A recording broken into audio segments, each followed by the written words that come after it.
और जब अभिजीत श्रीवास्तव का जब तीसरा दिन होता है तो अभी से कंटिन्यू करता हूँ। जब अभिजीत का तीसरा दिन होता है उस समय अचानक से कुछ कौवे और कुछ कबूतर और कुछ मुर्गे अपने आप उस हवन कुंड में अपने आप आके गिरने लगते हैं और कुछ मुर्गों की मांस ऑटोमेटिक अपने आप हवन में आके गिरने लगते हैं। उसके बाद उसके समीप एक सुंदर सी लड़की प्रकट होती है जो वो उससे पूछती है, तूने मुझे क्यों बुलाया, तू मुझे क्यों सिद्ध करना चाहता है। तो वो बोलता है, प्लीज़ हमें गरीब से अमीर बना दो। तो वो कर्ण पिशाचिनी कहती, गरीब से अमीर इतनी जल्दी तो तू नहीं बन सकता है अभिजीत, इसके लिए तुम्हें हमारे साथ करना होगा, इसके लिए हमारे साथ आपको शारीरिक संबंध करना होगा। तो वो कहा, ये क्या होता है। वो तो मतलब नादान था, 16-17 साल का लड़का, इसलिए उसको नहीं पता था। तो उसने कहा, ठीक है तुम आंखें बंद करो। तो उसके बाद वो सो जाता है। उसके बाद उसको सुबह मतलब पीठ वगैरह पे उसके खरोच के निशान होते हैं और वो सोचता है, ये मेरे साथ क्या हुआ था रात को, क्या कर्ण पिशाचिनी अभी मुझसे सिद्ध हो चुकी है, यही वो सोच रहा था। तो उसके बाद वो कहता है, ठीक है अगर सिद्ध हो चुकी है तो हमने सुना है कर्ण पिशाचिनी जो होती है ना वो तो कान में निवास करती हैं। तो अगर बाय चांस हम किसी के बारे में पूछेंगे तो क्या ये बताएगी। तो वो पूछने की कोशिश करता है, हमारे पापा की मृत्यु कैसे हुई। तो उसको एक अजीब से कानों में आवाज़ आती है कि तुम्हारे पापा को तुम्हारे ही घर के लोगों ने मरवाया था ज़मीन जायदाद के लिए। तो पूछता है किसने मरवाया था।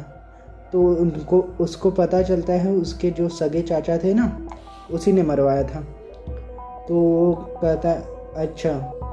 तो वो सोचता है कि क्या पता हमारे कान में ऐसे ही कुछ आवाज़ आ रही है, शायद सिद्ध हुई है कि नहीं हुई है, ये सब ढकोसला तो नहीं है, ये अंधभक्ति तो नहीं है। तो वो सोचने लगता है। तो वो अपनी माँ के समीप जाता है और पूछता है, माँ क्या हमारे पापा की मृत्यु चाचा जी से हुई थी, मतलब चाचा जी ने किया था जगह जायदाद के लिए। तो उसकी माँ बोलती है, हाँ बेटे, जगह और ज़मीन के लिए तुम्हारे पापा की मृत्यु उन्हीं के सगे भाई ने की थी, छोटे वाले ने। तो वो कहता है, वो सोचने लगता है कि इतना सच कोई कैसे बता सकता है। तो उसके बाद दूसरे दिन भी आती है वो कर्ण पिशाचिनी, फिर से रात को वो सब करती है। उसके बाद फिर से दूसरे दिन उसके शरीर पे पूरे निशान आते हैं और तो उसको पता चलता है ये हो क्या रहा है। और मतलब तब तो वो समझ जाता है क्या हुआ है उसके साथ। तो उसके बाद उसको अच्छा लगने लगा था ये सब। धीरे धीरे 1-2 महीने तक तो अच्छा उसको लगा। उसके बाद जब ये चीज़ ज़्यादा मात्रा में होने लगा तो वो लड़का सोचा ये कुछ ज़्यादा नहीं हो रहा है। तो वो सोचने लगा, हम जिसका सवाल पूछते हैं उसका जवाब तो मिल रहा है, लेकिन ये तो हमारा नाश कर रही है ये कर्ण पिशाचिनी। तो वो स्कूल जाता है और उसे एक लड़की से प्रेम हो जाता है स्कूल के दौरान में। तो वो उस लड़की को प्रपोज कर देता है। वो गुरु त्रिकाल गुरु जी का वाक्य भूल जाता है कि ये कर्ण पिशाचिनी सिद्धि में तुम किसी लड़की को प्रेम नहीं कर सकते हो, क्योंकि अभी उसकी जगह कर्ण पिशाचिनी ले चुकी है, क्योंकि अभी वो प्रेमिका के रूप में सिद्ध हो चुकी है। और धीरे धीरे तो उसको ये पता चलता है। तो धीरे धीरे वो लोगों की जैसे कि मतलब क्या बोलते हैं, उन सब का कंडीशन अच्छा हो जाता है उस समय जिस समय लड़की मिली थी। जैसे कि वो जिसके बारे में बताने का सब कुछ सही बताने का, तो पैसे लेने का, उन लोगों के बारे में बताने का, मतलब तुम्हारे घर में ये प्रॉब्लम है, ये है। 2 महीने में वो बहुत बहुत तो नहीं बोलूँगा, लेकिन हाँ 50-60 हज़ार रुपये कमा चुका था। पहले से उसकी घर की स्थिति सही हो चुकी थी। तो वो सोचने लगता है क्या करना पिशाचनी सही में अगर है, अमीर तो बना चुकी है, उसको यकीन तो हो ही गया था कि कर्ण पिशाचनी रियल में होती है। तो वो सोचने लगता है हमने तो इसको मतलब सिद्ध किया है, क्या पता हम इसको ख़त्म भी कर सकते हैं। यही उसको ये चीज़ कभी सोचना नहीं चाहिए था। तो वो सोचता है हम प्रेम कर लेते हैं इससे। उस समय की बात है, अभी से 10 साल, उस समय में 18 साल में शादी हो जाती थी। तो 17 साल का वो हो ही चुका था, उसको प्रेम हो गया था एक लड़की से। तो उसने उसको प्रपोज़ किया, क्या होता प्रपोज़ किया, क्या किया मुझे नहीं पता। तो वो लड़की कही ठीक है, हम अपने घर पे दोनों, मतलब श्रीवास्तव ही थे। आई मीन क्या बता क्या सरनेम होता है श्रीवास्तव, लेकिन थे दोनों वही बिरादरी के। तो वो दोनों एक दूसरे के घर पे बात करते हैं। तो उनकी जो लड़की के घर के लोग थे वो राजी हो जाते हैं, कहते हैं ऐसे भी लड़का दिखने में अच्छा है, गोरा पान है, तो करा देते शादी, और तुम भी सुंदर हो, दोनों का अच्छा जमेगा। तो सोचते ठीक है चलो करवा देते शादी। जब शादी का दिन आता है, उसी दिन उस लड़की को, जिस दिन वो हो रहा था शादी, उस समय उसको जब वो पंडित लोग मंत्र वगैरह बोलते हैं, उस समय ही उसको चक्कर आ जाता है और वो गिर जाती है। वो लड़की गिर जाती है। तो जो ये था अभिजीत श्रीवास्तव, ये अपनी प्रेमिका के चेहरे पे पानी छिड़कता है और उठाने की कोशिश करता है। तो वो एकदम ध्यान से देखता है कि इसके गले पे कुछ निशान हैं।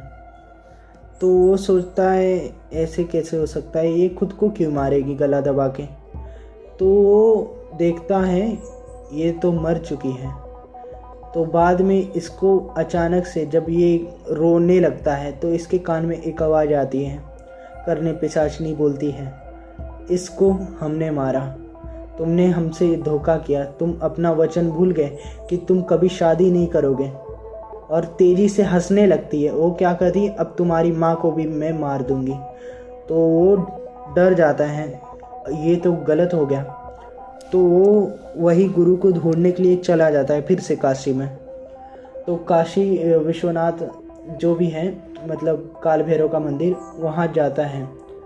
तो वहाँ बहुत सारे अघोरी थे, लेकिन जब तक ये जाता है तो तब तक ना वो जो अघोरी होता है तब तक वो ख़त्म हो जाता है, मतलब उनका निधन हो जाता है। निधन ही बोलते हैं शायद, हाँ। तो निधन हो जाता है। तो ऐसे ही एक दिन अमावस्या की रात आई और उस दिन ग्रहण काल भी था। तो उस समय एक अघोरी दिखा उन्हें, मतलब ऐसे तो बहुत सारे अघोरी थे, लेकिन वो कुछ अलग दिख रहा था। उसका तेज से पता चल रहा था कि ये कोई सिद्ध अघोरी है। तो वो मंत्र अघोरी बाबा जो थे जाप कर रहे थे, तो उनके पास जाता है, कहता है हे गुरुवर, मुझे ये जो कर्ण पिशाचनी है इससे मुक्ति कराइए। तो गुरुजी ने कहा, मुक्ति, तुमने इसका आह्वान किया है, तुमने इसको सिद्ध किया है, या तुमने इसकी साधना किया है, कितने दिन की साधना की है। तो वो बताने लगता है, जब मैं इनकी साधना कर रहा था तो मुझे अपना ही मलमूत्र का सेवन करना पड़ रहा था। तो कहे अच्छा तुम 3 दिवसीय साधना किए थे, तो प्रत्यक्ष आई थी कि अप्रत्यक्ष आई थी। तो कहे ऐसे तो 16 या 15 साल की लड़की के रूप में ये प्रकट हुई थी। उसके बाद हमारे साथ ऐसे ऐसे की जो पत्नी पति के साथ करती है वगैरह वगैरह। तो कहे अच्छा हाँ ये तो कर्ण पिशाचनी करती है, तो अभी तुम क्या चाहते हो, इससे पीछा छुड़ाना। तो कहे वो लड़का बोलता है हाँ मैं इससे अपना पीछा छुड़ाना चाहता हूँ। तो वह अघोरी हंसने लगता है।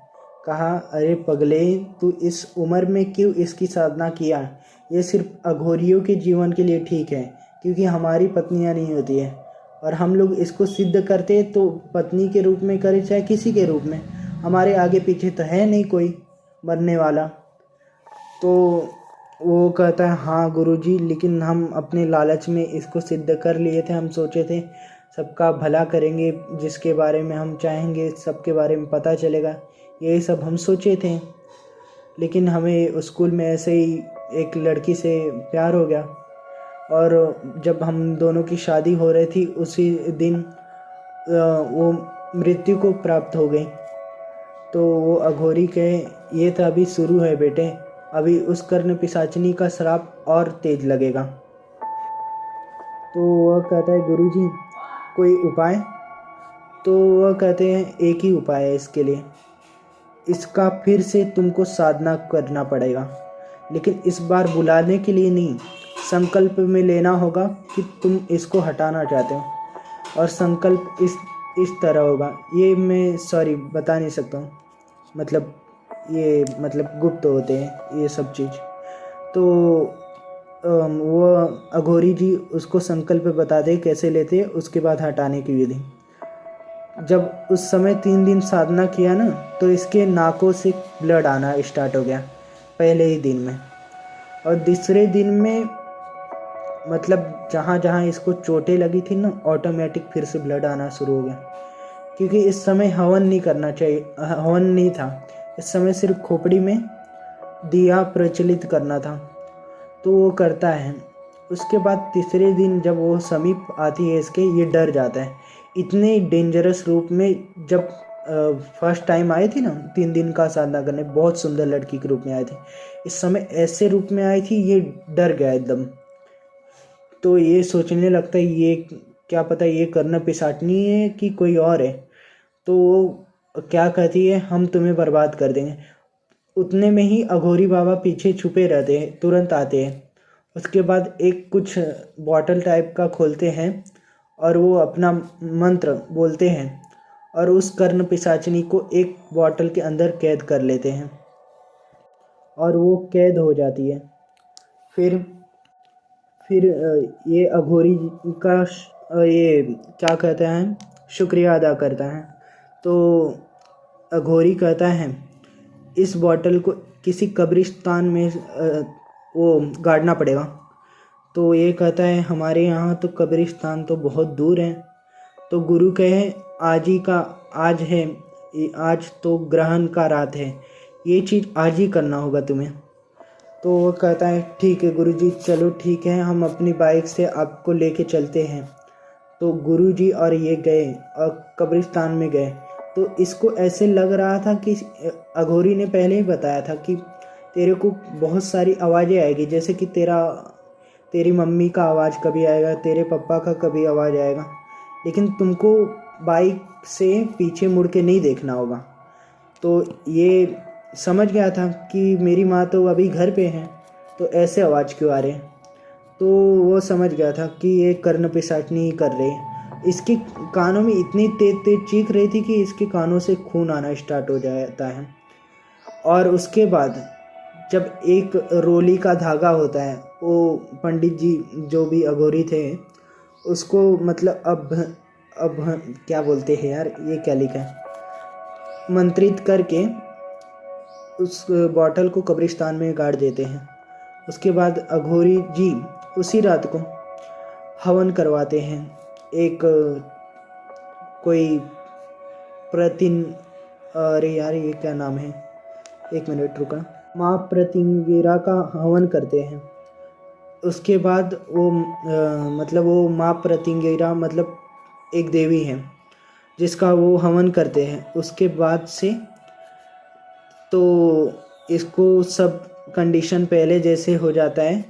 जो भी इसने ख़रीदा था उसके मतलब कर्ण पिशाचिनी के पूछ मतलब दरबार लगाता था ना, तो जो जो वो पूछ के करता था, उन सब से जितने भी पैसे कमाए थे वो सब अनाथ आश्रम और गरीबों को दान दे देता है, मतलब जितने सामान खरीदा था। उसने कर्ण पिशाचिनी की सहायता से। तो सब कुछ दान दे देता है, फिर से गरीबी में आ जाता है। उसके बाद इस कहानी से यही हमें सीख मिलती है कि कोई भी साधना नहीं करनी चाहिए हमें। बाय।